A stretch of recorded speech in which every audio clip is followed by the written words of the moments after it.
Treatment అయిన తర్వాత ఒక పేషెంట్ ఎలా ఉంటాడు, వాళ్ళకి రిజల్ట్ అనేది ఎలా ఉంటుంది అనేది రెగ్యులర్గా చెకప్ చేయడం అనేది జరుగుతుంది.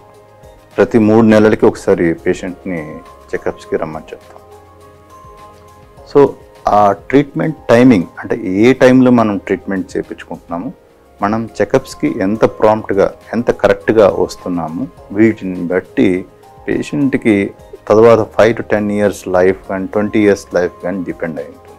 సో వ్యాధి మళ్ళీ సంక్రమించకుండా ముందు జాగ్రత్తలు తీసుకోవడం అనేది ఆపరేషన్ జరిగే టైం అప్పుడు ఉంటుంది, తర్వాత ట్రీట్మెంట్ అప్పుడు ఉంటుంది, వాళ్ళు వచ్చే చెకప్స్ని బట్టి కూడా ఉంటుంది.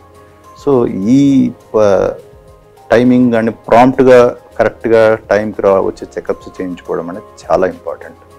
ప్రతిసారి పేషెంట్ వచ్చినప్పుడు కొన్ని స్కాన్స్, బ్లడ్ టెస్ట్లు ఇవి చేయడం జరుగుతుంది. సో ఇవన్నీ చేయించుకుంటూ ఉంటే ఏదైనా తిరగబడిన వ్యాధి కూడా తక్కువ దిశలోనే తెలుసుకొని దాన్ని కంప్లీట్గా నయం చేయడం కూడా జరుగుతుంది అన్నమాట. ఇది ఏంటంటే వ్యాధికి ట్రీట్మెంట్ అయిన తర్వాత తీసుకునే జాగ్రత్తలు, వ్యాధి రాకముందే తీసుకోవాల్సిన జాగ్రత్తలు కొన్ని ఉన్నాయి. అంటే వ్యాధిని రాకుండా నివారించడం అన్నమాట. నివారించడం అనేది ఎలా జరుగుతుంది, మన ఆహార పద్ధతులను మార్చుకోవాలి, మన లైఫ్ స్టైల్ మార్చుకోవాలి, హ్యాబిట్స్ని మానుకోవాలి.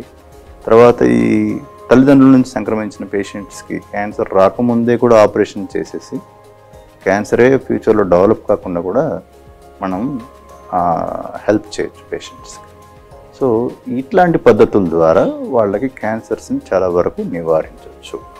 కానీ నేను ఇంతకుముందు చెప్పినట్టుగా ఏ కారణం లేకుండా వచ్చే క్యాన్సర్స్ మోతాదు ఎక్కువ ఉన్నందువల్ల అలాంటి పేషెంట్స్లో మనం ఎంత జాగ్రత్తలు తీసుకున్నా కూడా వచ్చేది వస్తూనే ఉంటుంది.